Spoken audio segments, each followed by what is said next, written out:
So, the Fed actually did an interesting paper recently that showed that rather than an 18-month lag, that they figured it was closer to a 12-month lag this current cycle in terms of when monetary tightening filters its way fully into the economy. That would put us in March of 2023 of this year. And I think what we're seeing as a result is disinflationary pressures that are multiplying left and right. We're going to see a faster throughput to falling house prices, falling rents, and that is, of course, the biggest input into core PCE. And in addition to that, and we can talk a little bit more about this, there's been a tremendous tax break for businesses. Income tax refunds were $165 billion in the last 12 months. That has filtered into tons of services inflation as people have sprung out and gone to travel and out to eat and spent a lot of it. That's going away. So the fiscal impulse in terms of its inflationary input in 2023, I think fades quickly. I cannot overemphasize enough, even though it's in a state of turmoil right now in terms of the leadership of the House of Representatives, but the lack of a fresh fiscal impulse, I don't think can be understated. The IRS has already started warning individuals that a lot of the factors that amplified 2022 income tax refunds for individuals are going to be going away this year. So a lot of households who are expecting to get the same amount of cash deposited to pay off those Christmas credit card bills that we know have been run up to kingdom come, that cash is not coming in the same form. Their rents have gone up. They're going to come back down, but their fixed living expenses right now are higher than they would otherwise be. And we have continuing claims up 31% off of their May lows. That's 7%, that 7-month delta. We've always been in recession with continuing claims. We came off very, very low levels. But if you look back to the history since 1967, anytime you've come, doesn't matter what the base is, anytime you've gone up 31% in the number of Americans collecting unemployment insurance, meaning they cannot get a new job, we have been in recession since 1967. We've seen rallying rates. We've seen equity markets go up, since that point in time. We've also seen credit spreads tightening meaningfully. So what is the disconnect here? Is the market just so predicated on this Fed put? Oh, I think so. I think it's absolutely ingrained. I mean, absolutely ingrained. Otherwise, I don't think Jay Powell would be ignoring Dallas Fed staff papers that says that 90% of all the job openings are for poaching the employees of your best competitor and not meant to suck up slack in the labor market. I mean, he's ignoring Philadelphia Fed research on quicker ways to revise non-farm payroll. He's just ignoring it all.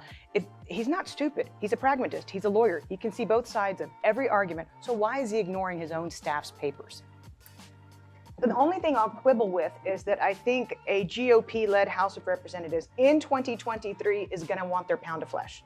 So I think they're going to be very resolute in not bending to immediate stimulus. What about the 1.7 trillion that just was voted on?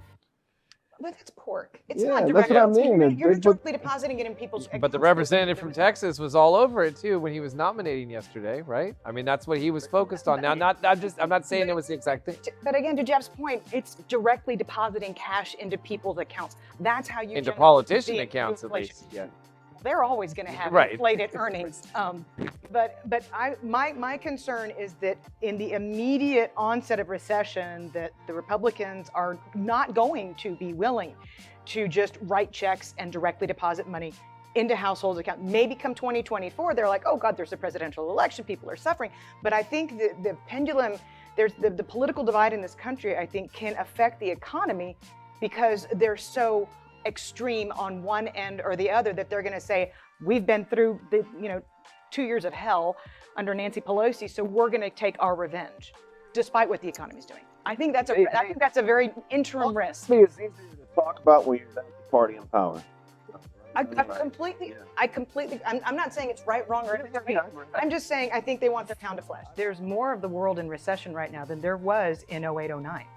And this is kind of an extraordinary moment. And you have, as Jim pointed out, you have really high energy costs. The Bank of England is in a pickle. The ECB is in a pickle. I mean, they need to get their overnight rate above inflation. That's harder to do unless summer sets in immediately. So, and China is not this is not the China of 08, 09. This is not the industrial recession of 15, 16 that China bails out. China's got its own domestic problems right now. It announced today that it was going to stop investing in the semiconductor industry so that it could address the healthcare crisis. I get it that the rip the Band-Aid off is going to, but even after that, you're not seeing an impulse in the property sector that would suggest some massive commodity super cycle is in the making and that China's going to come in and rescue the world economy in the second half of 2023. When you come in just a few notches and you look at a cap rate on a multifamily building at 2%, in 2007, the low was 4%. So we had speculation in more conventional areas of the market, but anything could get priced for anybody. So CMBS went nuts, ABS, single family rental, anything and everything could get priced. And I think what we're seeing today as the speculation begins to come off is that 1 and 2 notches in on that risk spectrum, it's getting more and more difficult to find funding. And I think that there will be ripple effects in the financial markets this year. Opposite end of the spectrum is the duration and the high yield corporate bond, all the refinancing that was done. That's a safer area, and that's being reflected in spreads. But if you look at pricing for a triple B CMBS, I mean, it's double digits, and it's double digits in 6 months.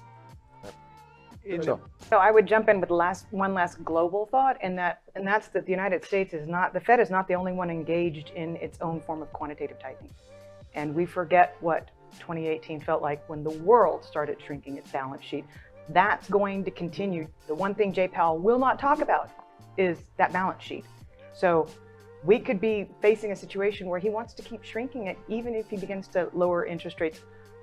It's out there, but I think people should really be paying attention to the contraction in liquidity right now.